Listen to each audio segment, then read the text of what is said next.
Les dernières restrictions sanitaires sont-elles en passe d'être levées? Le CST, les masques dans le secondaire, les jauges dans la culture, la perspective même d'une vaccination obligatoire sont-ils derrière nous?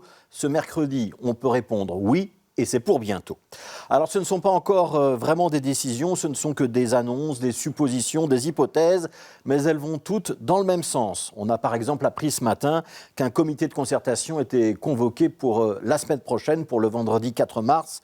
Ce jour-là, on devrait donc activer le code jaune. En code jaune, il n'y aura plus d'obligation pour le personnel des restaurants de porter le masque. On ne vous demandera plus de CST pour aller au théâtre ou en boîte de nuit.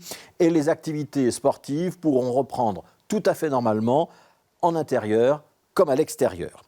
Alors en théorie, pour passer au code jaune, il faut comptabiliser moins de 300 patients en soins intensifs.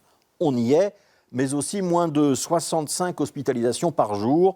On n'y est pas encore et il n'est pas sûr qu'on y sera la semaine prochaine. Mais la tendance est désormais suffisamment bonne pour qu'on décide d'accélérer le mouvement.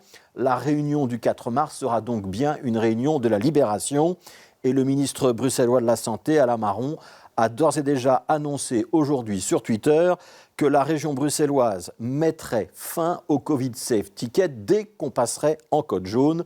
Christy Montréal, pour la région wallonne, a d'ailleurs fait la même déclaration. Alors bien sûr, il y a une forme de récupération. Des ministres de la Santé a annoncé d'ores et déjà la fin du CST avant que la réunion ait formellement eu lieu. Être le premier à annoncer une bonne nouvelle, c'est toujours politiquement agréable. Cette communication, elle est d'autant plus importante qu'il faut se rappeler que la durée de validité de la seconde dose n'est en théorie que de 5 mois et qu'à partir du 1er mars, il avait justement été décidé que les personnes qui avaient dépassé ce délai de 5 mois allaient perdre leur Covid Safe Ticket. Rien qu'à Bruxelles, ce sont au moins 170 000 personnes qui étaient concernées par cette échéance, 170 000 personnes qui, la semaine prochaine, risquent de se retrouver privées d'accès au sport, au restaurant, au café, à la culture. Pour ces 170 000 personnes, le passage en code jaune, c'est donc un énorme soulagement, avec un petit bémol.